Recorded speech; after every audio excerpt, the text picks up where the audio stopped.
ए लॉन्सर भाई डांसरवा हो मरद के आदमी बन जाओ। अब की जे बोली तो ले ली है जान, रंग डाले आइले पूरा पंडित। अब की जे बोली तो ले ली है जान, रंग डाले आइले पूरा पंडित।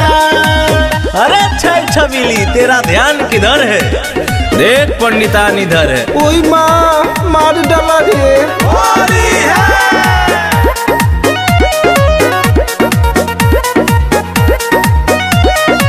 Sunrise recording studio Patna.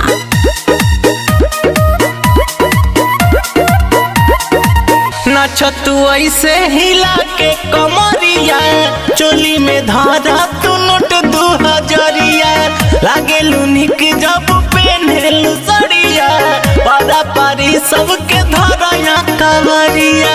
हयो धरिए ना। हाय हाय हाय क्या बात।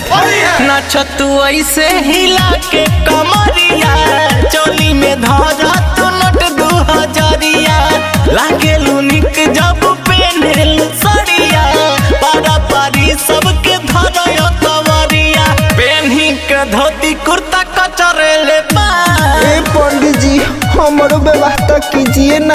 अरे पेन्ही के धोती कुर्ता कचरेले बाल, रंग डाले आइले पूरा पंडित। अब की जे बोली तो ले ली है जान, रंग डाले आइले पूरा पंडित। अरे बड़ी फीका पड़ जाई लोगन हो बच्चा। Sunrise recording studio Patna.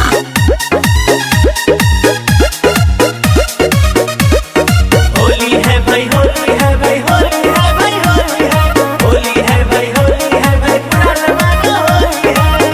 करो जातिवाद तू तो सुनाए छबीली, मुड में आइले पंडित जी सारा जिला हिली।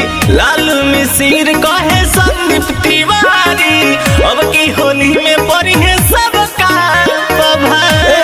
छबीली बवाल कराओगी काजी।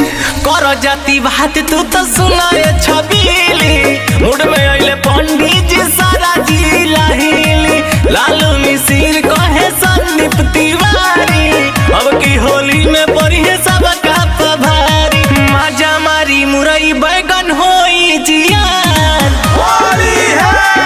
होई जियान। माजा मारी मुरई बैगन होई जियान, रंग खेले आइले पूरा पंडित। अब की जे बोली तो ले ली है जान, रंग डाले आइले पूरा पंडित। इधर मूड बनाना नहीं पड़ता, पारा चढ़ा रहता है।